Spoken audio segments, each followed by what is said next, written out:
Andito nga pala ako sa most haunted hotel dito sa California sa Amerika.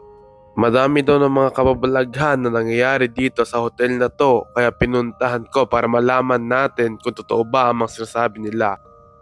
Yo, mga 8 hours yung biyahe from Manteca to sa hotel na pupuntahan natin. Kaya bilisan na natin, baka gabihin pa tayo, no? Let's go. Wala na nga pala tayong oras, kaya mabilis tayo mag-bis ngayon.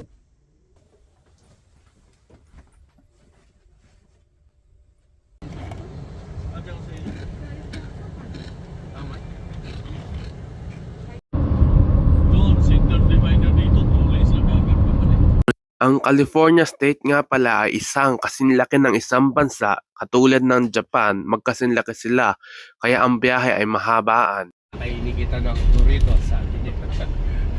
Kasarap yung Doritos, sabi niya. Pinag-uusapan nga pala namin ang pagkain kasi wala pa kaming tanghalian simula nung nagbiyahe kami. Sino ba ang mahilig sa burrito dyan?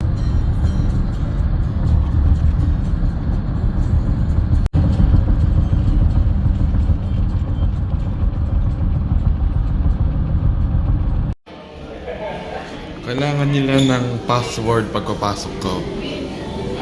Hindi ko alam na kailangan mo palang bumili ng pagkain sa mga restaurant na ito bago ka makahiram ng CR. Andito na nga pala tayo sa hotel, kaya papasok na tayo. Medyo kinakabahan ako kasi legit daw ang multo dito. Papasok na kami sa loob ng hotel.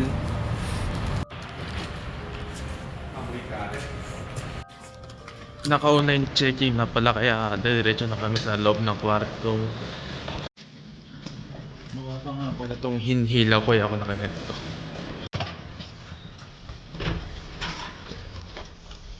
May nakasabay nga pala ako ng isang tao na hindi ko makita ang muka, kaya medyo kinakabahan ako.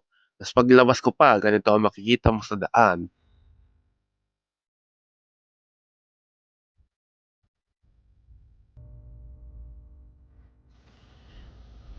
May daan dito, may elevator dito, tapos kwarto. Nakapasok na nga pala ako sa kwarto, tapos nakita ko tong higaan, minaramdaman ako. Para siyang may nakatira na matagal dito, hindi lang natin nakikita. Kaya pinili ko na lang matulog sa may sala. Toilet.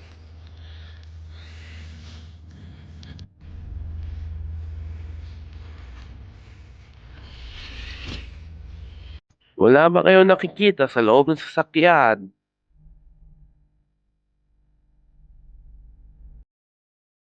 Hindi ko maninag kung tao ba yon o hindi.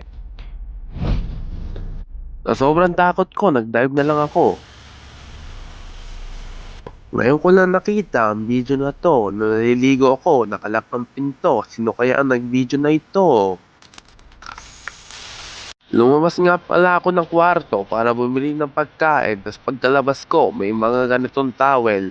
Tinanong ko sa staff kung ano to. Sabi niya, hindi daw pwedeng sabihin.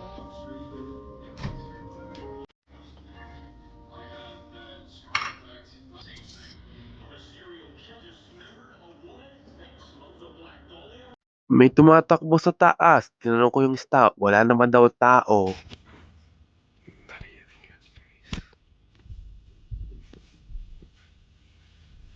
Lumibot ako noong 3 AM na. 3 AM na umaga ngayon, tapos linilipit nga pa natin tong hotel na to, pre.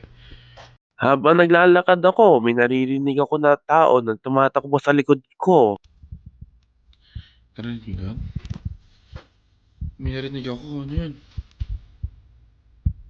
Medyo kinalibutan ako kaya hindi ko na kinaya. Bumalik na ako sa kwarto ko.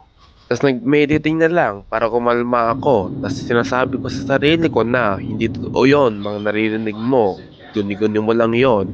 Tayong mga tao ay gumagawa tayo ng sarili nating multo. Kasi pag sinabi nila, isipin mo. Kaya nakikita mo ang imahe na hindi na andyan. Na guni-guni lang natin. Mag-check out na nga pala ako, and wala